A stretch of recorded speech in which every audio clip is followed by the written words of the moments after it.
Hello and welcome to another in-session piece. This time around you join me at the famous Hardwick Lake and Smith's Pool on the linear fisheries complex. Now, this particular lake is without a doubt the most feature-packed lake on the whole entire complex.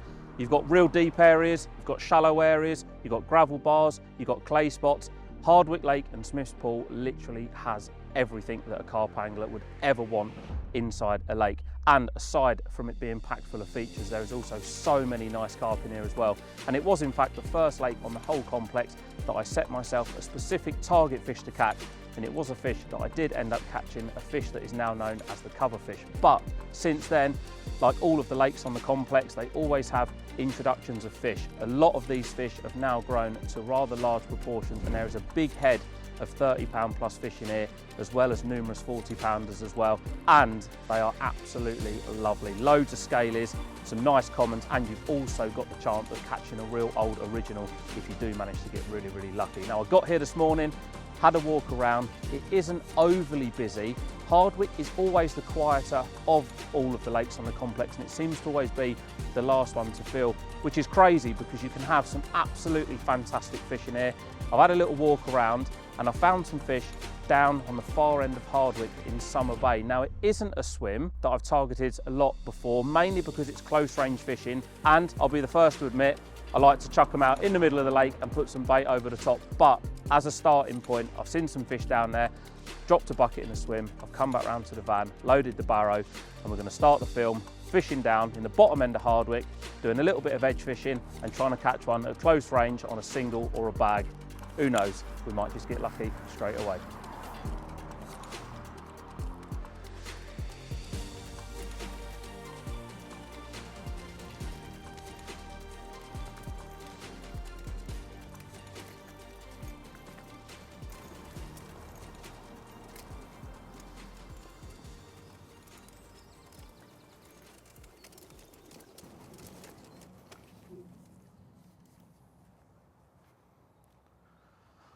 Right, well that's the gear in the swim, and they are proper crashing out. Even pushing the gear down here, looking through the trees, I could see fish showing. Yeah, this is a peg that I haven't actually ever put a rod out from before. I fished in the peg opposite, which is about 150 yards away, so it isn't anywhere close, so I don't know any spots out in front of this swim. And a lot of people always say to me is, how do you know all of the spots in all of the pegs at Linear? And the simple answer is I don't. Like I've just said, this is a peg that I've not fished before. There is fish showing. What would I normally do? Chuck a couple of leads out to find a clear spot. It would be very, very easy in this situation to just flick singles straight out to where the fish are. But if it isn't clear, personally myself, I simply don't think that I'm going to catch. If I make a couple of casts with a bare lead on the spomming rod and I find a clear spot, I am going to put a little bit of bait out there because there is quite a lot of fish here. I'm going to put 2 rods on bait and I am going to flick a rod. There's a margin down to the left-hand side where I've seen a couple as well. Normally margins are pretty clear, so I'm going to have a rod down there and just see how it goes for a couple of hours. I'm not going to set any real major kit up in here, just the rods, sit on a bucket, have a little look what's happening, but as a starting point, this is a very, very good area.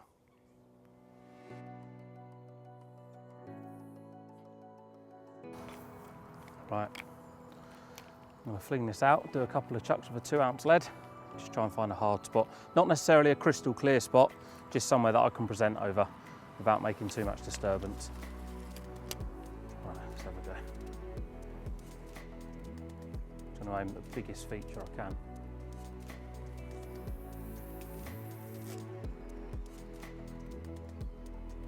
Ooh. Nice drop that.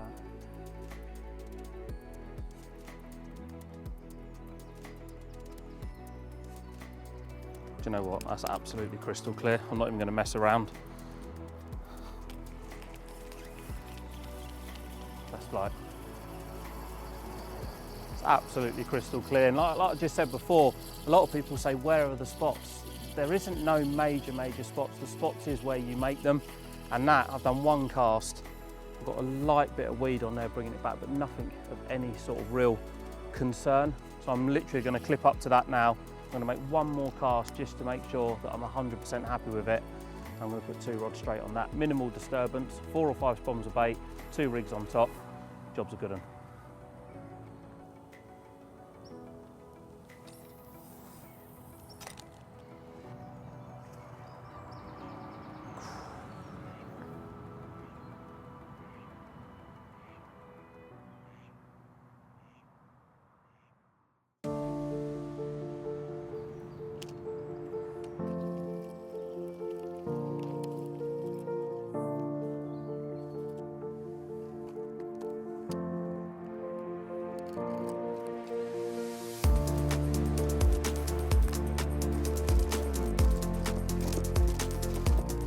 Well, as I said, when I was in the car park, I was initially going to start off with just bags and singles and just flick them around. But with it being a peg that I haven't fished before, I don't just want to go chucking singles and bags out where the fish are roughly showing, only to reel them in an hour or so's time and them to be snelled up. For the sake of making a couple of casts, I've managed to find myself a real nice clear spot that I am going to commit 2 rods to.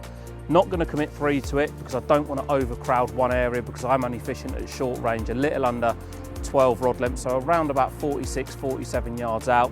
And what I'm going to do is I'm just going to fish exactly how I normally would. So I've made up a little mix, chopped up boilies, sweet corn, hemp, and a little bit of chopped worm in there as well.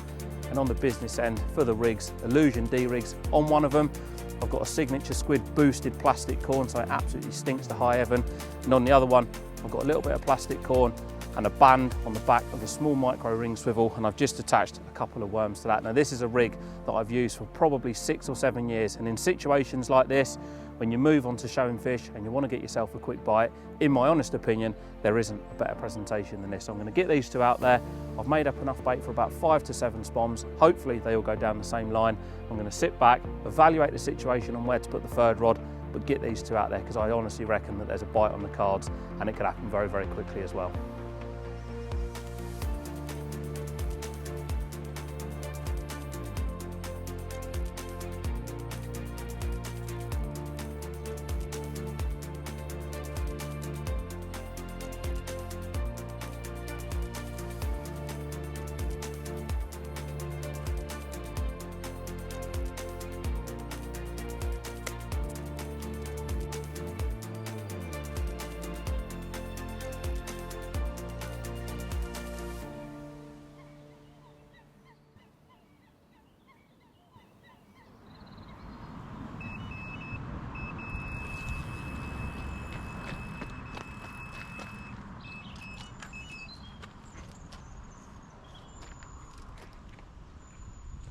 Well, my gut instinct of going in with a bait has definitely paid off. The rod's probably been out there about 25 minutes and it is absolutely melted off. I had a couple of liners just before on the same rod, and just sitting there contemplating whether to do a little bit of chat about the liners happening quite quick. And before we could get the camera set up, whack, we are in to a Hardwick and Smith's carp. And like I said when I was doing the introduction to this piece, so many special looking carp in here. Every single fish that you catch out of here is so unique. There's so many lovely scaly fish, and getting one so early on in the session is a real confidence booster from a peg that I haven't fished before. So there you go. That just shows to anyone that's coming down here, I haven't fished every single peg on this complex. If you're turning up and you're unable to get in one of the real favoured, one of the real known swims, these pegs that are tucked away down in the bottom corners, they do hold fish. And with a little bit of work on the leading rod, you can find good spots, put a method out that you know works, and you can be in to a carp. So I'm going to focus on getting this one in because it'll be really nice to start this piece with a carp in our hands. It's a lovely looking common this, but I don't care what it is, as long as it goes in this net I will be one very happy angler. Come on, come on. Yes, yes, what a great start that is, amazing. And again, from a peg that I've never fished on this complex before, what a buzz. 25 minutes in, yes, we got a fish. Oh, and just had a liner as well on the other rod. It's looking good. Well, that fish is now safely secured in the net. Still absolutely buzzing off of that. And what I've done is I've just clicked back up and I'm going to get the rod straight back out. I'm only fishing close range, so it literally takes a matter of seconds to flick this rod back out before we deal with that fish. But what a great start to the trip here on Hardwick and Smith's.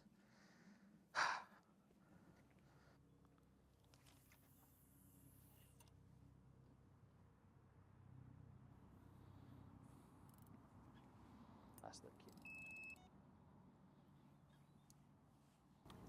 Come on.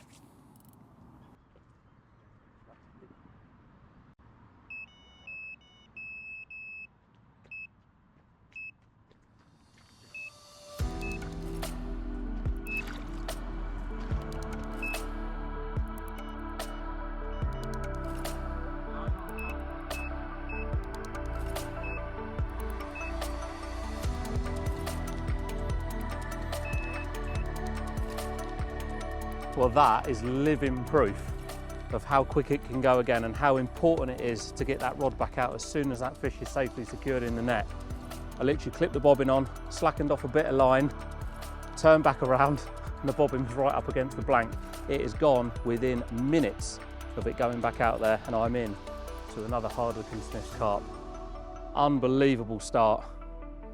If it carries on like this, it's going to be a good trip. Not that I want to tempt fate, of course, but you've got to be confident. This is a nice fish. It's one of the really grey, like almost fully scales. A little bit of salts here. Not really the most conventional way.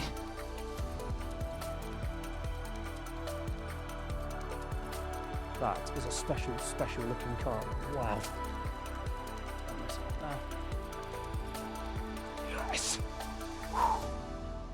That was what I was saying. The fish in Hardwick and Smith's are special, and that is a very, very special looking carp. Have a look at this one.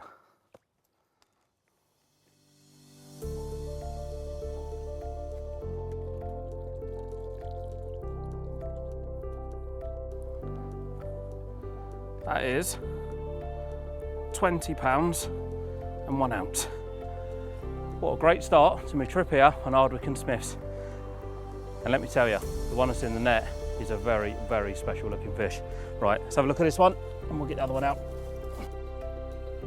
Well, how's about that then? A little over 20 pound of Hardwick Lake and Smith's Pool common carp, and it came within about 25 minutes of getting the rods out. So it just goes to show that if you haven't fished in a peg before, don't be afraid to have a little lead around and go in with an approach that you're confident with. Like I say, 25 minutes, the first one, no longer than 40 minutes, the second one. What a start to my trip down here at Hardwick Lake and Smith's Pool. Lovely times. Off it goes. Little turbo. All right, let's get the mirror out. Ooh. He's a bit bigger. Yeah, he's bigger. A shade under 22 pound. Wait till you have a look at this one. A real nice fish. Well, how about that one then? Just under 22 pound of glorious scaly Hardwick carp. This is the reason why I chose to fish here on this particular session. This lake has got so many of these in here, to over twice the size as well. The session could not have started any better, even if I wanted it to. A couple of hours in to a couple of day trip. Doesn't get any better than this. The sun is high up in the sky now. The fish are still showing out there. I'm still getting liners. Who knows what the next bite could be. But look at that. What a start to the trip. Lovely.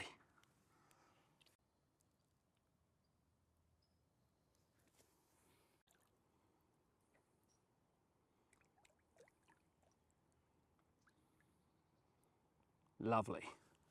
On to the next one.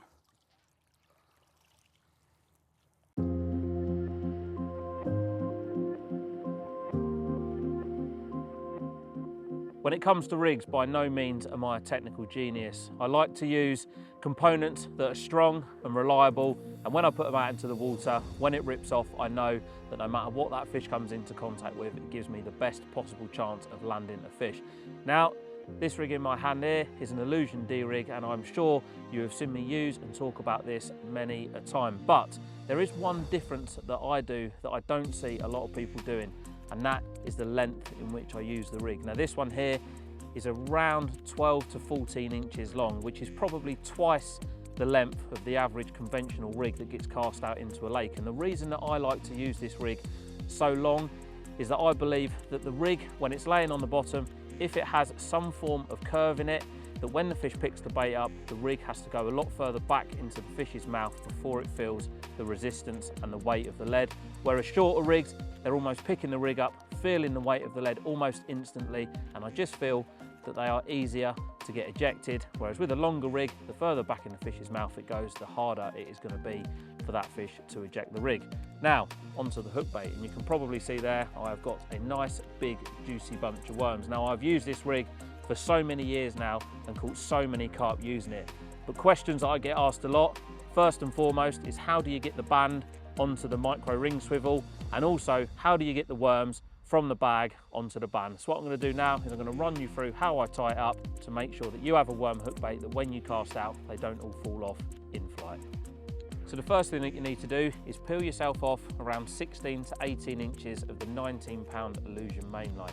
The reason why I use the 19-pound mainline material rather than the specified hook link material is because it is a lot more supple and it comes off a bigger spool, and I do not straighten these rigs out before I cast them out. Then I'm going to take my size 4 wide gate beaked carp hook and attach that via a 10-turn knotless knot, leaving around about an inch out the back of the hook that I'm going to use to attach my micro hook ring swivel to. Then I'm going to take a micro hook ring swivel, put it onto the tag end, pass the tag end back through the eye of the hook and blob that down with a lighter, securing it in place and forming the D section of the rig. Then I take an anti-tangle sleeve, slide it down the hook link, set the rig to the desired length and tie it off using a twisted figure of 8 loop knot. Then to attach the band, I'm taking a small section of braid, passing it through a small rubber bait band and doubling it back up on itself before passing the 2 tag ends through the top eye of the micro hook ring swivel. And then what I do is I pass the 2 ends of the braid back through the band and pull it down nice and tight, always remembering to moisten the band, and that way the band is loop to loop onto the top eye of the swivel. Now you can remove the braid and slide down your piece of plastic corn. I have found over the years and after many experiments that the rubber corn grips tighter onto the band, which means when you add the worms you can lock it off nice and tight, ensuring that none of them come off on the cast. Now lastly, and the most key part to all of this rig, is you have to put the worms on with the rig hanging under tension. I like to do this by standing the rod up and being able to pull down onto the band to insert the worms. And then what I do is I grab the band, I pull the band down, almost opening it with my fingers at the same time, grabbing a worm out of the bag, and then at the pointy end of the worm, just using it and almost teasing it through the hole that is in the band, pull it down, grab another worm from the bag, and then keep poking them through the hole until I have around 7 to 10 worms on the rig. And to finish it off, all you need to do is to slide the piece of corn off of the micro hook ring swivel to lock that band in place to ensure that none of the worms come off on the cast. All I do to that before I cast out is just snip a couple of the ends of worms off, just to release all those lovely aminos that the worms hold. And one thing it is worth mentioning as well is I don't generally tend to fish this rig through the hours of darkness, purely and simply because absolutely everything that swims love worms, and there's nothing worse than sitting there knowing that potentially you could have no hook bait left by the morning, which, let's be honest, is a brilliant bite time. But certainly for daytime fishing, when you're fishing over a spot, a rig like this will definitely get you more bites when all else is slow.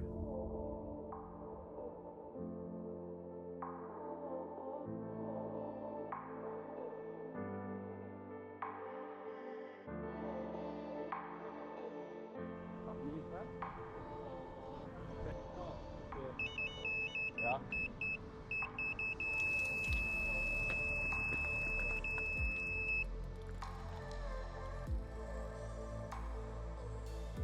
Well, I was just sitting down contemplating what to do because it's gone quiet. I say it's gone quiet for a long period of time, it's gone quiet for a couple of hours, but I haven't really seen a great deal happening. And randomly, out of the blue, the right-hander just absolutely melted off and it went off like an absolute steam train. And I'm in to yet another Hardwick and Smith's carp. I'm saying it's a carp, there is the odd couple of catfish in there. It went off like a train, could not stop it.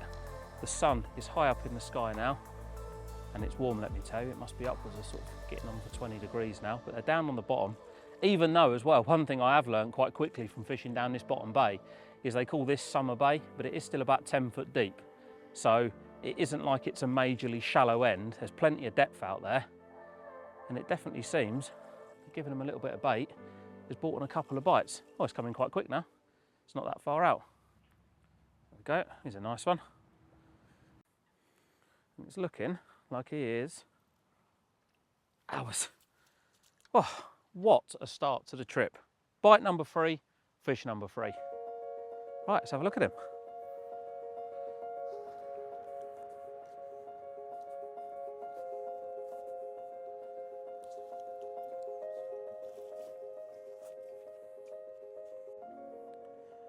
There we go, carp number 3. All of them as well look completely different, which, like I keep saying, you never ever know what's going to pick your bait up in Hardwick and Smiths. And it always baffles me, you know, that every time, oh, and I've actually got another bite, so I'm gonna have to put this one down. We're off again. You're right to deal with that?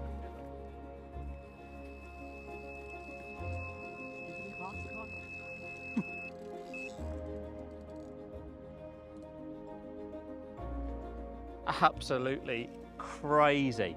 I literally just put the rod back out, put a few spoms back over the top, and as you see, we had that fish out on the mat, having a look at that, and the other rod that was on the spot had gone. Unbelievable. I never ever envisaged it to go like this. And what I was going to say when that fish was on the mat is it always baffles me that whenever you look on the website of the swim availability, and when you're up on Hardwick and Smiths, it's always the last lake to fill up. It really is remarkable. The fishing that you can have in here can be, if not better sometimes, than what it can be on the Brasenose lakes. But you've seen on here, I've come on here, 11 and a little bit rod lengths, put some bait out, exactly the same methods that I use on all of the other lakes up here, and we're into fish literally instantly. It's definitely the biggest one so far. Oh, that's a lovely carp. Look at that for a carp. These are what you come to Hardwick for. He's looking ready. That is a lovely carp. Go on, in we go. Oh, another one. Wow. Another carp, another stunner. Have a look at this one. Well, there's the first one that we had out on the mat, and we got rudely interrupted by the fish that is now in the net behind me. It's a lot bigger and it's a lot prettier as well. Another stunning Hardwick fish. There's no point getting this one back out on the mat. I'm going to slip it back and we'll grab that bad boy out. What a day this is. Mwah.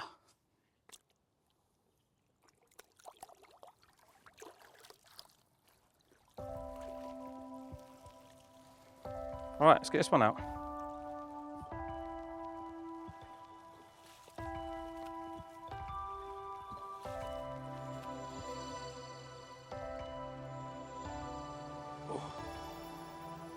Not as big as I thought.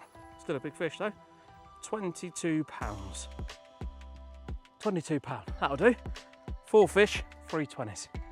Will not argue with that. Look at that one then, glistening away in the afternoon sun. Bite number 4, fish number 4, all of them have been totally different, totally unique, and this is the reason why I chose to fish on Hardwick and Smiths. An absolutely phenomenal start to the trip. Who knows what could be around the corner. They go to over twice this size in here, and you know for a fact that they're out there somewhere. You never know what that next bite is going to be. I'm going to get this one treated, a bit more bait out there, and hopefully that next one could be something very big and very special.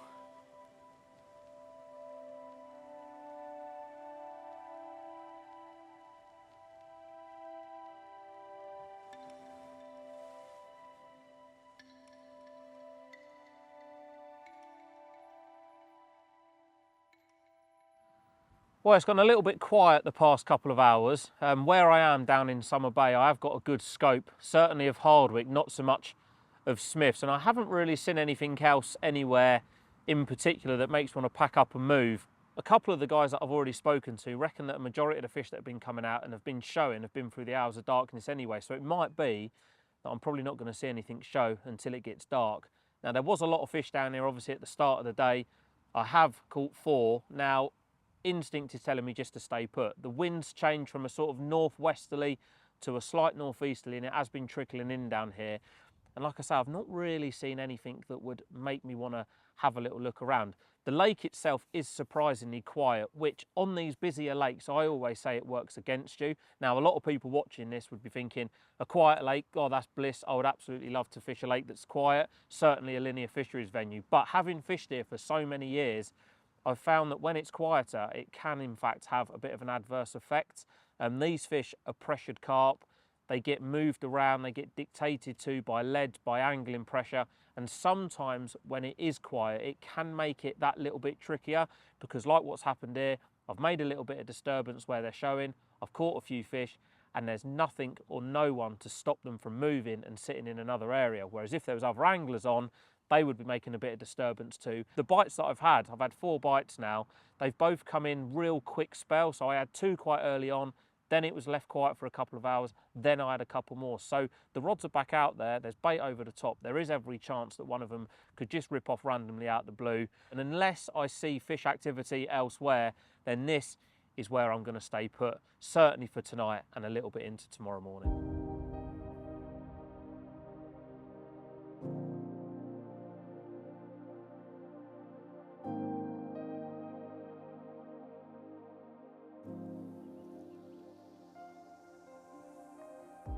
Well, the days passed by pretty uneventful, to be honest. Haven't really seen that many fish show in the past 4 or 5 hours, but as I expected, just before dark, they have started showing in exactly the same place as where they were showing this morning.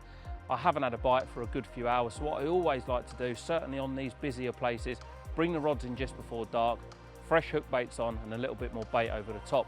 What I am doing tonight is I'm taking the worms off as hook baits, because like I've already said, I don't like the worms being on all night, because you do run that risk of the smaller fish taking them off and you being left with no hook bait. So I'm going to go for little whittled down pop-ups, so they're sitting as wafters out over the spot, another 10 or 15 spoms over the top, and you never know, it might be a busy night. But if not, judging by where the fish were this morning, I'm hopeful that first light they're going to be back down this end. They're going to be having it, they're going to be on for a bit of a feed, and we're going to catch ourselves a few more Hardwick carps. I'm going to get this last rod clipped up, ready to rock and roll, get the rods out, feed the fish, and then give myself a bit of dinner as well.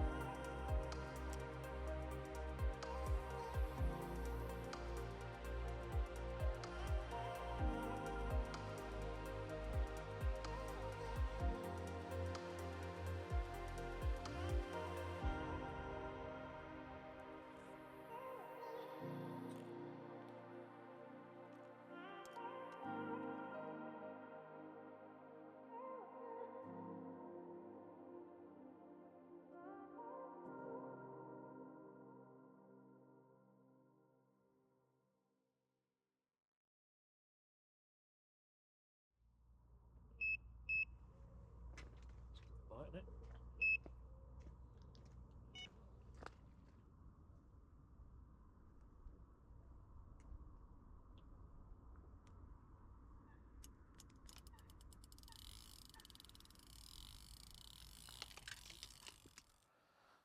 Well, thankfully, I've just managed to finish my dinner before the carp decided that they wanted their dinner. I'm in to yet another carp, the 5th bite now of the trip, and it came probably about an hour after I put a fair bit of bait in, probably 15 to 18 spoms. There was quite a few fish showing down there, sort of 20 minutes, half an hour before I redone the rods. It's always a bit of a gamble, obviously putting bait out when the fish are showing, because it's knowing whether it's the right thing to do or not. But the fish, certainly on this complex, they definitely respond to noise and that fresh bait falling through the water. And this has just proven that. No longer than probably an hour after that bait went in the water, the left-hand rod on the spot, it's just ripped off. It's gone on a mad run, and I'm in to another fish. So I'm going to focus on getting this one in. The light's attracting every mosquito around, and hopefully we can get ourselves another Hardwick carp in the net.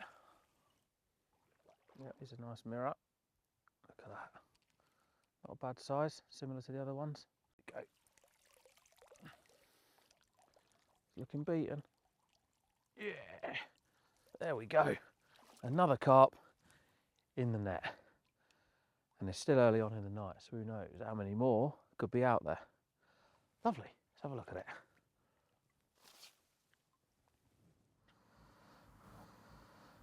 Well, how about that one then for a proper angry Hardwick carp? This one came a little after getting the rods out, just before it got dark, and I decided to put a fair bit of bait in. There's still plenty of fish crashing about out there. I got the rod back out absolutely bang on the money, and I have decided as well to put a couple more spoms over the top. Fingers crossed it's going to be a hectic night, but you know what? If it isn't, what an absolutely great start to the trip so far.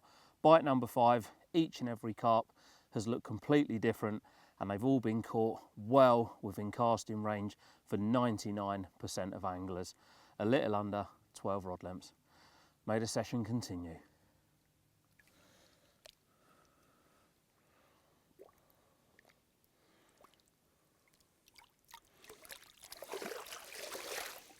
Good night.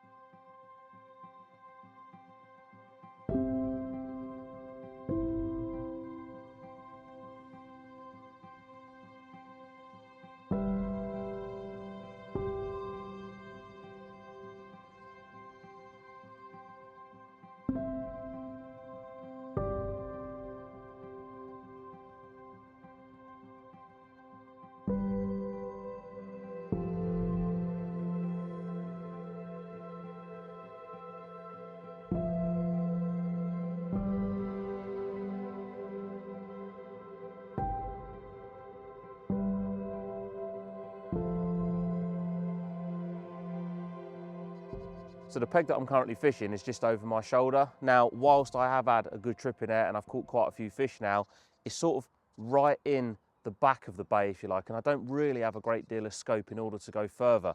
Now, I've woken up this morning and there's quite a few fish showing sort of just off the back of where I am. There was actually a guy in the peg where I'm stood now, but he left late last night. He did initially tell me that he wasn't leaving until today. So I've just come around in now just to have a little bit of an evaluation of whether it might be worth moving. Personally, I think it is going to be worth moving just because it does give me a lot more access to the open water and a lot more access to where the fish are actually showing.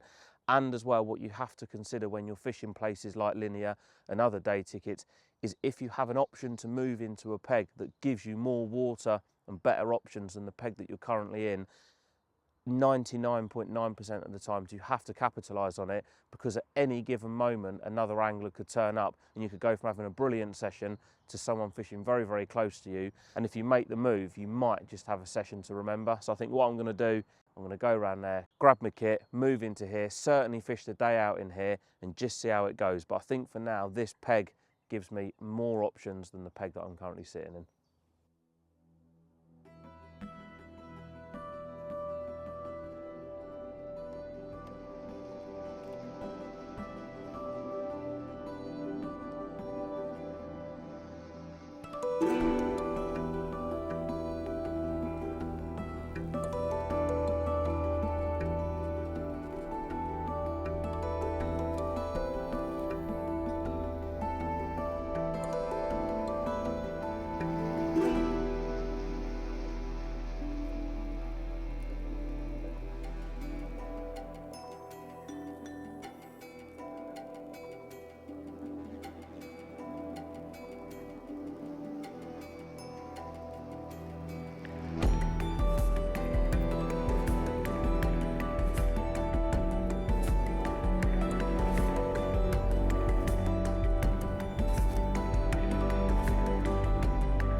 Well, after a little bit of leading around, I've managed to finally get 3 rods in the water. Took a little bit of messing around to try and find the spots. Now, I haven't actually fished in this peg for a number of years, and I have only in fact fished this peg once before. So if you're looking at a map of Hardwick, I'm in pegs 9 and 10. So I had a little lead around. There's a lot more silkweed in here than what there was in the peg that I fished in last night, which I've got a way in which I find a spot when fishing in silkweed that just makes it easier to find the clear spots, and that's basically bouncing the lead along the bottom rather than dragging it. But I'll run through that in a little bit more detail later on. So what I've done is I've got 2 rods on a spot, much like before, out into the mouth of the bay. So last night I was fishing right at the end of the bay. Now I've moved around and I'm able to fish the entrance to the bay, hopefully to catch the carp as they come in and also as they go out. But on the left hand side of the swim, you've got what is in effect a no fishing margin. So like I've already said, there's a spit that goes out from either side of the lake that forms Hardwick into Smiths.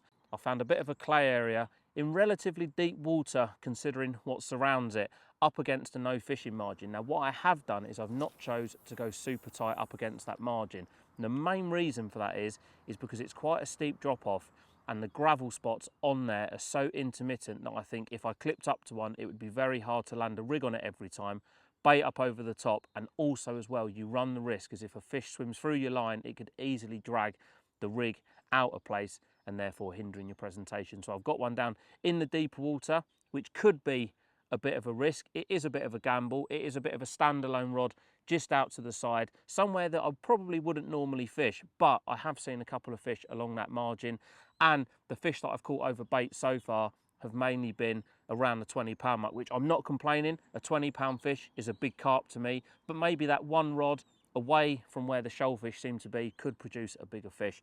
I'm going to have this coffee, I'm going to sit back, I'm going to watch the rest of the morning unfold, and you never know, one of them might just rip off.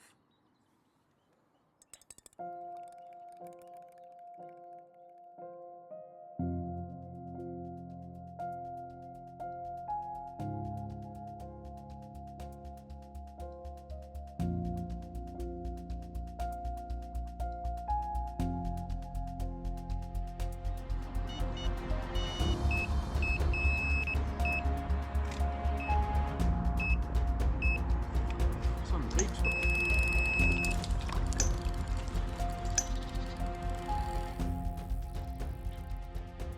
It's just come into a little bit of weed. I can gently feel its head just knocking, and that's obviously going to hopefully break away the weed. It is key that whenever a fish goes in weed, you give it at least a couple of minutes with steady tension just to see if you can pull them through. You don't just want to get them into the weed, instantly open your bail arm, or get them into the weed and then wind down and proper crank them in. Nice steady tension, and just let the fish kick and break its way through. And that's exactly what this one's done. Oh, ho, ho, ho. Wow, did you see that? Me. We want it in the net. Big, fully scaled. Well, I just caught a glimpse of it, and it looks like it's a real heavily scaled mirror. I don't know how big it is, but it's absolutely glorious. Oh yeah, it's a proper fully scaled. Proper fully scaled. Fish like this is the reason why you fish Hardwick. If this goes in the net, this is session made.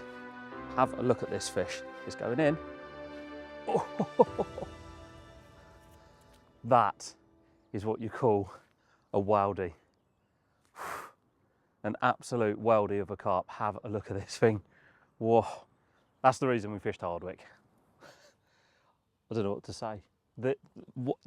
Since we arrived yesterday, the purpose of coming onto Hardwick was to just show everybody that comes to the linear complex that this is a lake that should not be shied away from. You can catch the fish within casting distance. Like I say, 99% of people can cast upwards of 10 to 12 rod lengths. I've caught all of the fish under 12 rod lengths out. Phenomenal. And look at the quality of the fish you're catching. Every single fish I've had has been completely different. And I said yesterday that they're a lot bigger in here, and that is one of the better ones. Probably over 30 pound of pure, fully scaled Hardwick mirror. Oh, I don't know what to say. Well, as nice as that fish is, and as much as I do want to get it out on the bank and have a little look, I also want to get the rod back out, because that rod is in a lot deeper water than the other rods. It's done one bite and it's the biggest fish so far. So if there's one big one down there, hopefully there's another one. So I've just clipped it up now, fresh bait, wang it out there, a couple more spoms, and we'll have a look at this fish.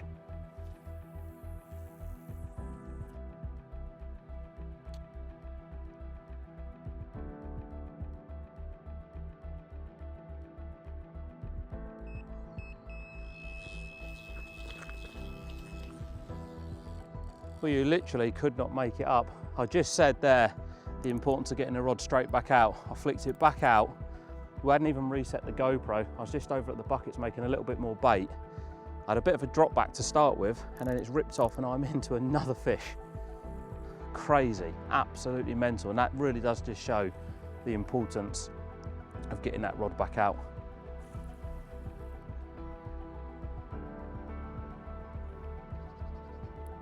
It's going to surface now, here he comes. Oh, I tell you, we could have one of the nicest looking braces of carp in the net if this one goes in that I've probably ever had off this complex in one go. Oh my Lord, oh my Lord. We've potentially just got the best brace of carp I have ever had from linear at the same time. Wow. If I'd have put that fish back that was in the retainer, I would have sworn that that is the same fish. Two fish, two fully scaled, both big. I don't know what to say.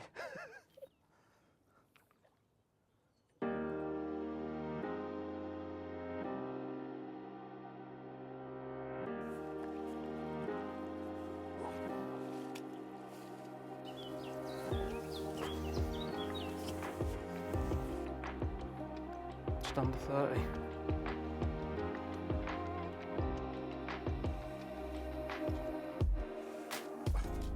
Well, check that out for a Hardwick carp. What a fish. A shade under 30 pound. And this was my first bite on the single rod that I put down along the no fishing margin. And you know what? If I'd have put this one back straight away and put the rod out after I put the fish back, I would have been convinced that the next fish that I had, if it had come off at the net, I would have said it was the same fish. But the other one is bigger. And in the net, down in front of me, I've got another Hardwick fully scaled. Bigger than this one, but equally as beautiful. What a start to this new swim. Well worth the move, even if I do say so myself. Look at that for a carp. You beauty.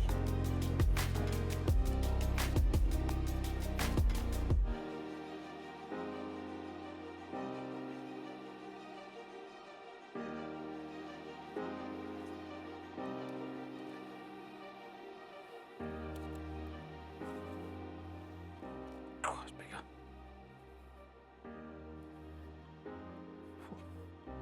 That'll do. 34 pound, 10 ounce. Whew. Beast.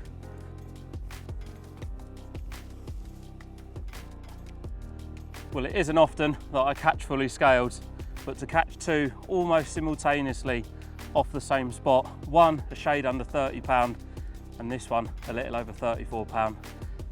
There isn't really a lot more to say, is there? Have a look at that. One of Hardwick's finest. Well, here we go, one final look at it. What an impressive creature. A brace of fully scaled that would make any angler happy.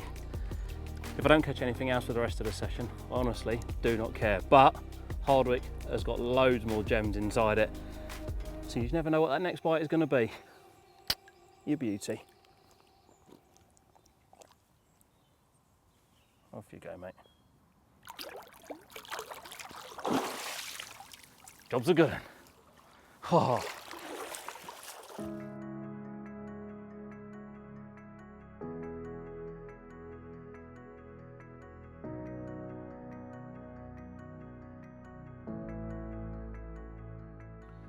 One of the reasons why Hardwick and Smiths is one of the jewels in Linear's crown is because of the stamp of fish that are in here. Now, having fished the complex for years and years, I've seen a lot of these fish go in as real small fish, and over the years they have grown to a rather large size. Now, I fished Hardwick a bit, nowhere near as much as what I have done the others, and I was always aware there's a couple of fish in here that are really heavily scaled, fully scaled in fact.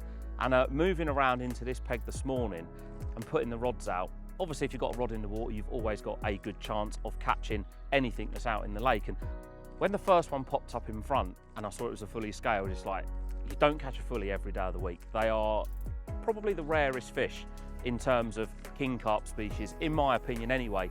But getting that one in the net, putting the rod straight back out, obviously I've had the next bite, and if I would have put the first fish back before I'd got the second fish in, I would have sworn that that same fish had just swum out and it had picked the rig up again. But in fact it was another fully scaled, which looking back now is actually rather bizarre, because when you consider there's probably not that many fully scaleds in here, to catch two no more than 10 minutes apart off of exactly the same spot, it does sort of make you wonder if they swim around together. But like I say, when you catch two fish like that, you sort of forget about that at the point of when you catch them, because you're just so overwhelmed by them fish. They don't come around very often, and when they do, they are extremely special captures.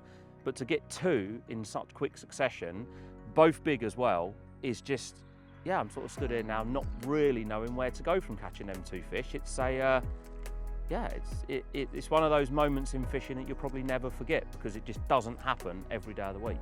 I suppose it's easy now just to say, whatever comes along next, I'll quite happily take. But when you do catch fish like that, you do realise how special Hardwick is and how many more fish are in here that are not necessarily better looking than those two fully scaled, but how many other fish in here are equally as nice. So I think putting them two fish back, you've just got to carry on getting bites, because you literally do not know what is going to pop up next.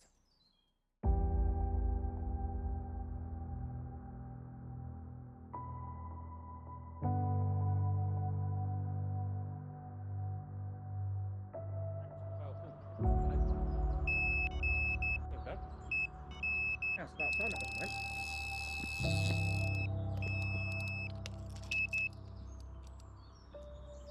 Well, the spot that I found in the opening to the bay, it's definitely clear enough to get a bite from, because here I am into my first fish off of this spot. And it doesn't feel like a too bad a fish. Haven't seen as many showing in here as what there was when I got here yesterday, but it's obvious that there is definitely still carp in this area. It's right underneath my other line, which is a bit of a nightmare. The good thing with this peg is I can get out into the water to hopefully net it when it comes up. Let's have a look, see what we got. A nice scaly mirror. A lovely looking fish, this one. That is a real nice fish. Net. Well, that's a proper nice carp. That is a proper nice carp. Want that one to go in. In we go. There we go.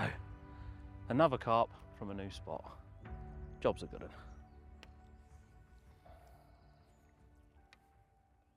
Lovely fish, that one. How about that? Another Hardwick stunner.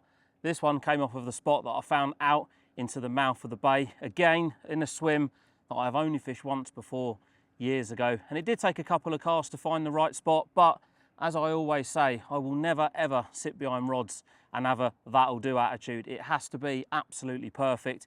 It took a few chucks. Eventually, I found a real nice bit of gravel in amongst some thick siltweed, a couple of spoms, 2 rigs over the top, and here we are. Another stunning Hardwick carp.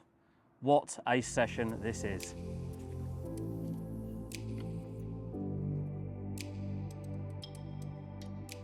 This is honestly unbelievable. I have literally just flicked a single bait back out onto the baited area, and I was laying the rod on the floor because I was just going to adjust the pod around so the tips are down in the water, because there's a little bit of bird traffic passing in the margins, and it went off the floor, and I'm into another Hardwick carp. Absolutely unbelievable session.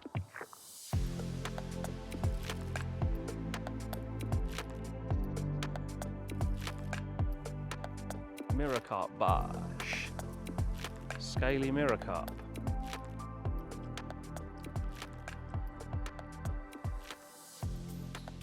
There we go. Another one. Well, how about that then? Another Hardwick mirror carp. This session is just going from strength to strength. The fish that I've already landed, absolutely phenomenal. And of all the venues on the Linear Fisheries complex, Hardwick is in fact the only one that I haven't had a fish out of over 40 pounds. So I'm hoping that if I can carry on catching a few, that one of them might be a big one. I'm going to get out of the water pretty quick because this swan is not impressed. There you go, another Hardwick carp, on to the next one. I'd love to get a 40. Oh, he's not happy with me. Whoa! What's the problem? What's the problem, pal? Shh. Can show a bit of dominance. I'm bigger than you. Get out of it.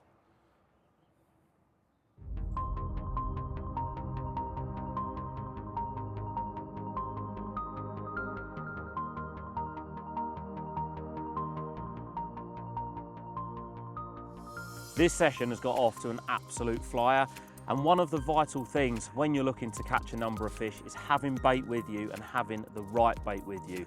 Now, what I'm going to do is I'm going to explain why I use the ingredients that I do in my spod mix and the reasons for this and why I feel it makes a big difference to my angling. First things first, whenever you're using bait, you always want it as fresh as possible. Now, I see a lot of people turning up to the lake, they've made their bucket of bait at home, it's sweated in the car or the van overnight, and it's left at the front of their peg, basically just festering for the entire duration of their trip. That could not be any further away from how I like to use and apply my bait. So first things first, the base of my spod mix, hemp. Every single fish that swims loves hemp. It is a good base and a bulk out for any mix, and when it goes down on the bottom, it keeps the fish grubbing around for absolutely ages. Secondly, sweet corn. Again, every fish that swims loves sweet corn. It is naturally sweet and also it's visual. I've done a lot of studying over the years. I've watched various underwater films and I watch carp's behaviour when they're swimming around in the water, and unless there is something nice and bright on the bottom, 90% of the time the fish are swimming around up off of the bottom, and they only go down when they see or get sent that there's food down there. And by adding sweet corn into the mix, as they go above it, they're going to look, they're going to see the visual aspect of the corn, and it's going to drag them down. And also as well, it gives me an option for another hook bait if I should change to fishing a piece of plastic or a wafter or boilie tip with corn over the baited area. And thirdly, boilies. Every carp again absolutely loves boilies, and how I like to use them is a bit different to how I see a lot of people using them. Now, we all get boilies in a bag, we bring them to the lake, we crumb them up and we put them out. But what you've got to think is that everybody that's fished before you has also put boilies, other bits and pieces out into the water. So when you're turning up, effectively you're just putting fresh bait over the top of bait that's already been washed out. And I know, and I'm sure you guys know from fishing in the past, that the second or third night of the trip is normally better than the first. And I normally put that down to the fact that the bait that you've put out there has been washed out. So what I like to do is 24 hours before I go, I get half of the bag of boilies, so a couple of kilos, put them into a bucket and just cover them in water. So they're washing out 24 hours prior to starting the trip. When I get here and I start to construct my spod mix, I'll put the hemp in, I'll put the sweet corn in, and what I do with the boilies is I mulch them in. Now, the reason that I mulch them in is for two reasons. First and foremost, and the reason why I mulch the boilies is because if you're putting them in whole, it takes the fish next to no time to get through boilies. But by mulching them, what you're doing in effect is you're creating a real heavy, stodgy ground bait that's going to sink fast. Now, that is a vital part of the mix, is it's sinking fast. These lakes are big lakes, the winds can pick up very, very strong and it creates an undertow. The last thing that you want to be doing is putting a light mix out there, and when it hits the clip, it's not landing on your spot because the undertow will easily move it. So all I do when it comes to making up the mix is I simply grab a handful of boilies, squeeze them in my hand as tight as I can, and it makes a real heavy, thick, paste-like texture that I add to the sweet corn and the hemp, and that enables me to get it out there and know that when that spom hits the water, that bait is going to be sinking down onto the bottom, and that all of the bait that I'm putting out there is going over exactly where my rigs are. Over the years, lakes have become increasingly more pressured with anglers, and the fish can become a little bit trickier to catch. But by having some of these bad boys in the car, it can certainly turn a session around. But again, and much like the other bait that I use, it is knowing how to apply it and when to apply it. Yes, we can all go out and we can all go and buy bags and bags of worms, but worms are a natural bait. So first and foremost, they have to be used as fresh as possible. By that, I mean storing them correctly, making sure that they're not suffocated, and making sure that they're not turning in the bag, because as good as worms are, if they start to turn, they can be a massive, massive repellent. Now, what I see a lot of people doing with worms is they'll buy a bag, they'll tip it straight into their spod mix, and again, they'll leave it at the front of their swim. As soon as these are tipped into a bucket and they're exposed to heat and you put the lid on it, instantly they are going to start to suffocate and they're going to die, and they are going to be so ineffective you may as well not even have your rods in the water, because they're going to act as a repellent rather than an attractor. So how I like to use them is I like to use them in small quantities. Again, people think that the more you buy, the more you will catch when it comes to using worms. That is simply not the case. For this particular session, I've only bought 2 kilos with me. And if I'm totally honest with you, I reckon by the end of the trip that I'll probably end up taking some home. Purely and simply because, like I've already said, you do not need a lot of them. How I construct my spod mix means that I don't waste any bait at all. So what I like to do is when I know it's time to bait up, I'll mulch a bit of boilie up, tip a little bit of corn in the mix, add a little bit of hemp, and I'll simply grab no more than a pinch of worms, put them into a bait tub, and finally chop them up, removing all of the mud. Again, that is something that not many people do. They leave the mud in with the worms when they spod them out. Now what this does is when you chop the worms up, all of the natural aminos that are inside the worms stick to the mud. Now the mud is extremely light and it's very, very cloudy when it goes into the water. So when you're spomming it out, the cloud is lingering up in the water for ages. All the natural aminos that you want to get down on the bottom are hovering around 6, 8, 10, 12, however deep above the area that you're fishing. Therefore, when the carp are coming over your spot, there is nothing down on the bottom or no signals from the worms to attract the fish down. So one vital thing to consider is take as much mud out of these worms as possible. And going back to one of the reasons why I mulch up my boilies is when they're mulched up, added to the mix, it is a very, very heavy mix. By adding the chopped worms to that mulched mix, I know that these worms that I'm putting out are getting down to the bottom where I want the carp to feed. And one final thing is once you put all the bait out, any remnants that's left in the bucket, make sure you clean it out straight away. You do not want to be leaving any form of residue inside that bucket that could cause any sort of problem on any future mixes. So there you go, that is the mix that I use for a majority of my fishing. You don't need loads and loads of worms like everybody seems to say that you do. All you need is a couple of kilos of fresh worms, know how to apply them, know how to get them on the bottom, and I guarantee you will catch more carp.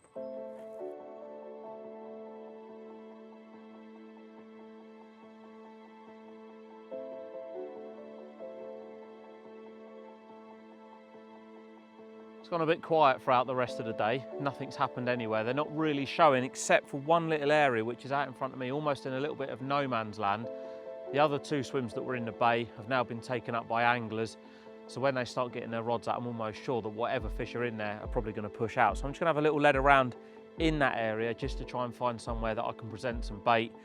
I've already seen on this trip how quick it takes to get a spot going, so I've got no worries at all from moving off a spot in the bay and restarting another one out here. So I'm going to have a few chucks with this. Hopefully I can find somewhere clear enough to present some bait, and I'm going to switch them two rods in the bay out into the open water and hopefully intercept them before they come into this bay.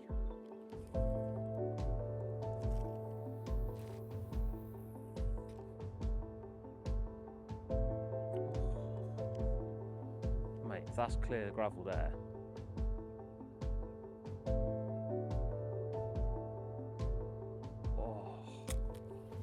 that is the spot. It is like pea shingle. It's hard to know really what, well, it's just in no man's land. I don't think anyone really controls that water out there. It's in the middle of these two pegs really.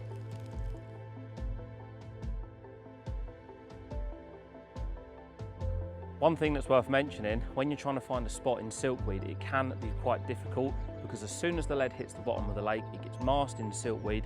As you drag it back, it can make every single pull seem like you are pulling across something smooth and something that's fishable.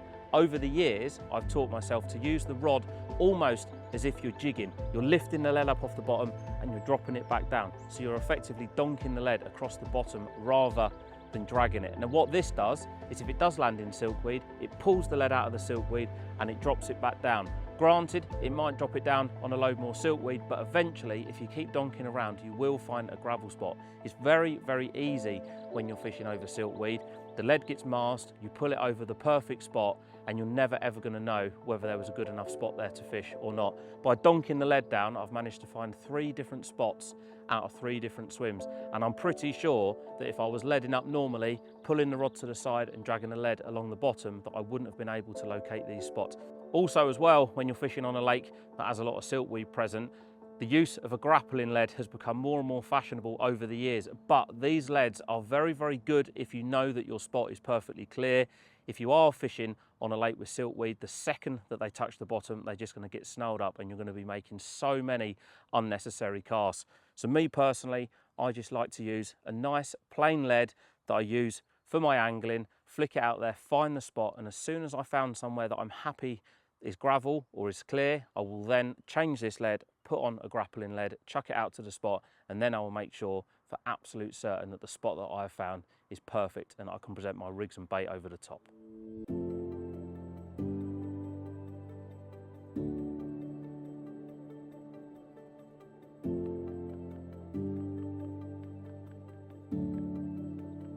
So today has been nothing short of incredible. The move has certainly paid off, and catching those 2 fully scaled is absolutely out of this world.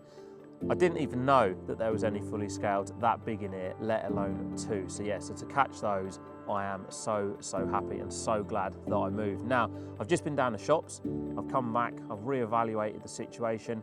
I found a spot a little bit further out into sort of the central body of water where a lot of fish were showing through the hours of darkness. And I got a feeling that it's a bit more of a passing point than where I am in the bay now. So I'm going to commit the 2 rods that were on the short spot out to there, and I am also going to stick the 3rd rod down the margin where I caught both of those fully scaled from. Now, the hook baits that I have been using up until now have been solely with worms on.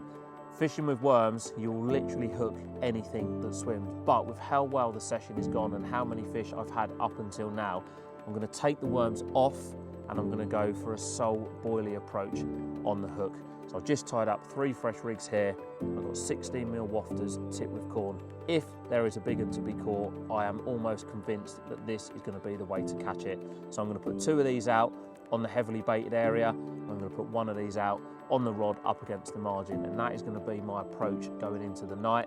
I've never caught a 40-pound carp from Hardwick. This is the perfect time of year. If you're going to catch a big one, now is the time to catch it. I've already caught fish to well over 30 pound. In my opinion, any carp is a big carp. A fish over 20 pound is a very special fish, but there is a few fish in here over 40 pound, and I would dearly love that rod to rip off and there to be a 40 on the end. So I've got 3 of these tied. I'm gonna get these out there, a little bit of bait over the top. I'm gonna have myself some dinner and sit back and watch the carp show.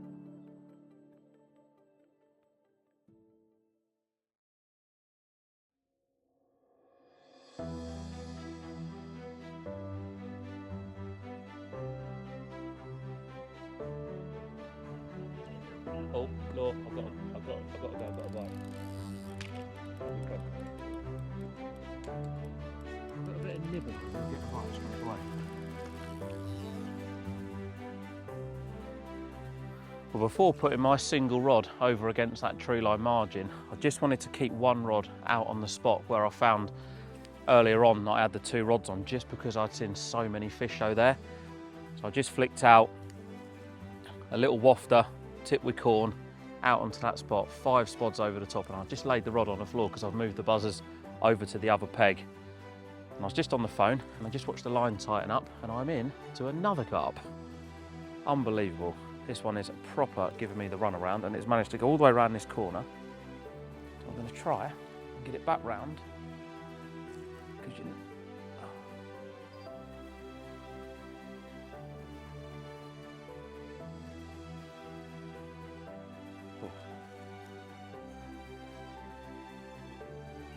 looks like a half decent fish, this one. They're so hard to get over this marginal shelf, and because it's quite clear water as well, when you see them it's like, oh, you just don't want to see them sometimes. I'll tell you what, that's coming in. Come on. No. That. Please go in.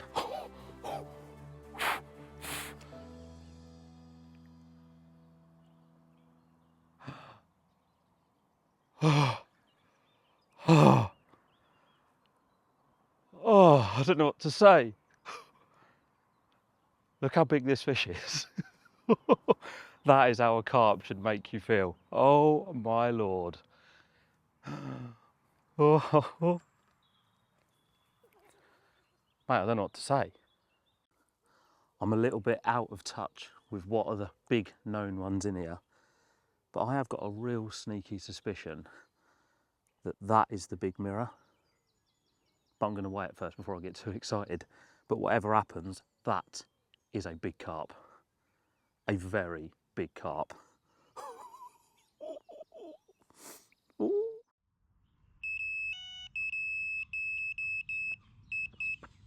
Salmon on, boy. Salmon on. Give me that. Put your weight into the rig. Wait, look, big fish on. Yeah? Yeah, big fish.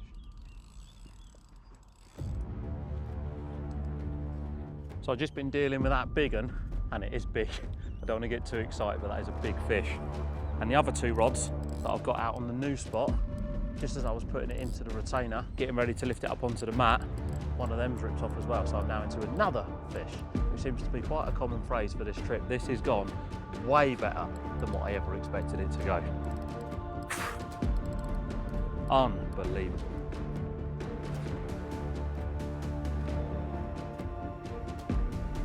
Oh mate, look at this one.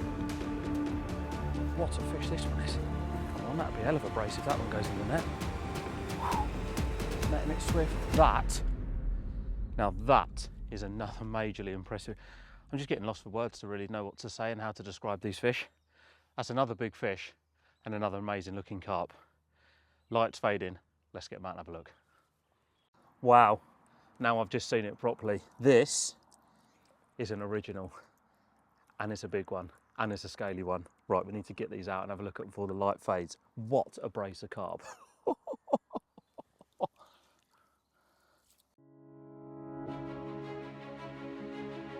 Mate, it's massive.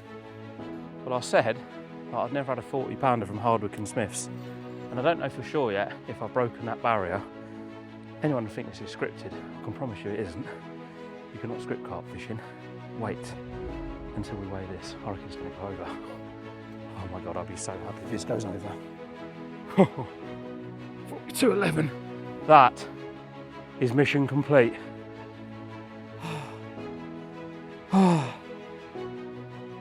Wow.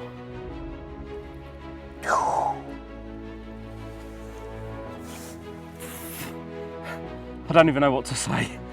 Hardwick and Smith's big mirror, 42 pounds, 11 ounces. Anyone who think this has been scripted, you can't script this. Wow, don't even know what to say. Big, big carp. Whilst I had this one in the retainer, getting ready to bring it up onto the mat, I've only gone and caught an original as well, which is big.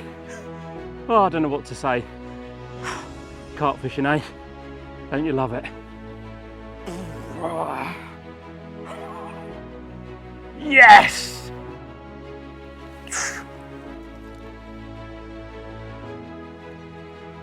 Big carp. Yes! 35.10. That'll do. Well, if a 42 pounder, a 34 pound fully scaled, another fully just below 30 wasn't enough. Check out this for a piece of Hardwick and Smith's history. One of the original fish, 35 pounds and 10 ounces, old as the hills, covered in scales. I don't know what to say. Unbelievable. Check that out for a carp. They do not come much better than that. A proper piece of Oxfordshire history. Thank you very much. Yes!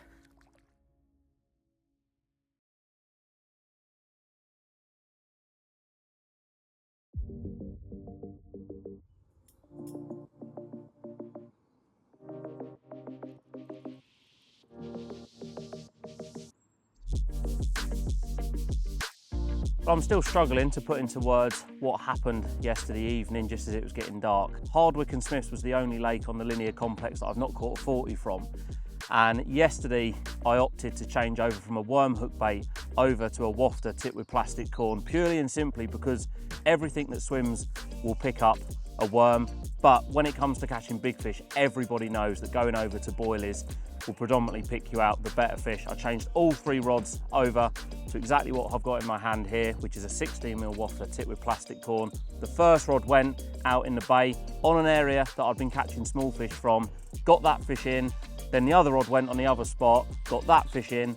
The first fish turned out to be that 42 pound 11, and then the second fish was one of the biggest originals left in the lake at just over 35 pound. An absolutely unbelievable end to the day. I never fished last night, purely and simply because I'd had such a good day yesterday and decided to go fresh for the final day today. I got woken up bright and early this morning by the farmer behind that's decided that he is going to plough his field. So what I've done is I've just made myself a coffee. I'm going to get the rods clipped back up and I'm going to go straight back in with the same approach, rods back out on the spot, and see if there's time for a few more fish.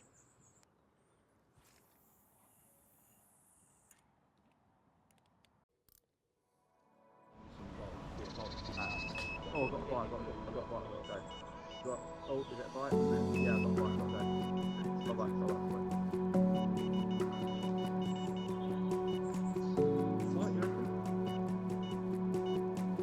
Regardless, it's first rod back out this morning, and it's continued where it left off. I never put the rods back out last night. By the time I sorted those two lovely fish out, it was about 11:30, 11:45 by the time I eventually dried out and got everything redone. And we've had an early start the first day, we had an early start yesterday, and I just needed a good night's sleep. Woke up this morning, had a coffee, got one rod back out, 3 spoms over the top, and we are in already straight away. Slightly different on the weather today, the wind's changed and it's gone behind, but there's still plenty of carp showing down here.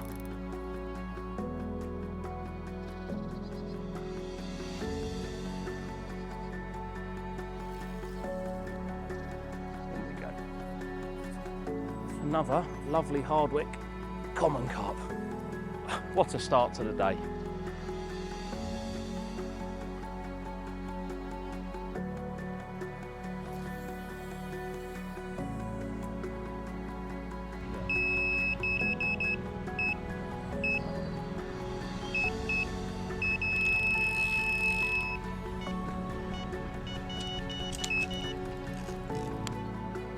I'm running out of things to say.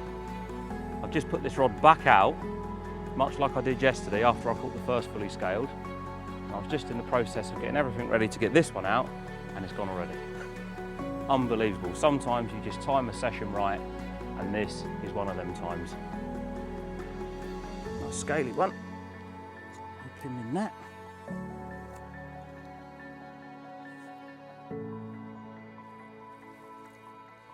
There we go. Voila. Another one. Been crazy, man. Absolutely crazy.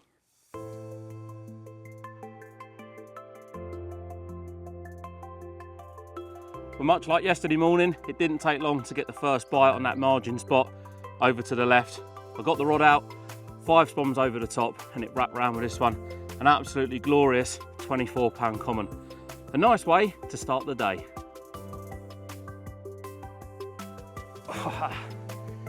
And again, just like yesterday morning, no sooner did the first one go in the net, I got the rod straight back out and it went again. This time around with this absolutely stunning 28-pound mirror. What a great start to the day. Hopefully there's a few more bites to be had out there. It's a lot warmer today, the wind has changed ever so slightly and there's not as many fish showing, but from the 2 bites that I've had in quick succession, it's quite apparent that there's enough up here to be caught. Lovely times.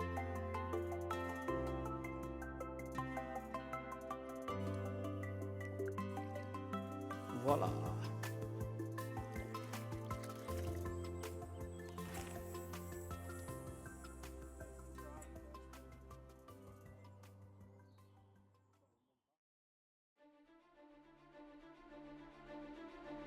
We got a nibble on the left hand now.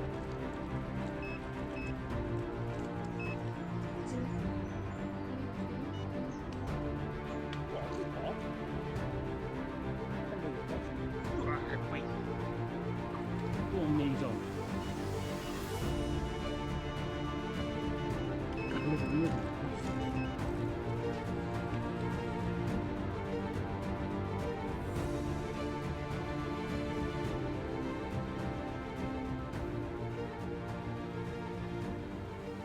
I've just seen it breach.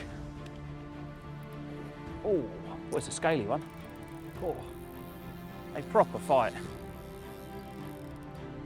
The sun's well up in the sky now and it just shows constant baiting. You can drag them down on the bottom. Years ago, I would have been, well, I know for a fact, I would have literally wound the rods in and put 3 zigs out.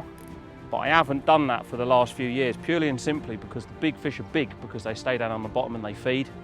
And I've proven it so many times to myself. And I mean, this is, let's have a look.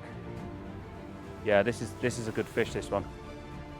It's a, well, unless my eyes are playing tricks, that, I'm telling you now, that is a very, very big fish. Can you chuck me that net over, please? That is a very big fish. I'll tell you what. Oh my God, that is a big fish. In you go, in you go. That is the reason why we stick to fishing on the bottom, because that is another big fish. In fact, that's a very big fish. That is a big fish.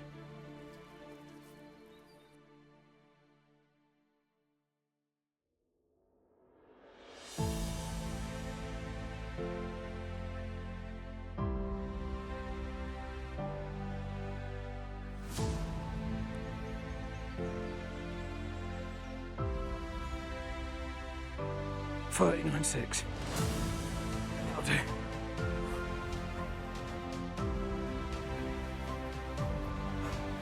Well, how about that then? Another one of Hardwick Lake's big carp, 39 pounds and 6 ounces. I am simply lost for words. This has been what I can only describe as an absolute dream session. This is going to be the final fish of the trip because I'm knackered, and honestly I don't think we're going to top this. The best trip that I have ever had on Hardwick. All I can say is I hope you enjoy watching it just as much as I've enjoyed making it. Thank you very much.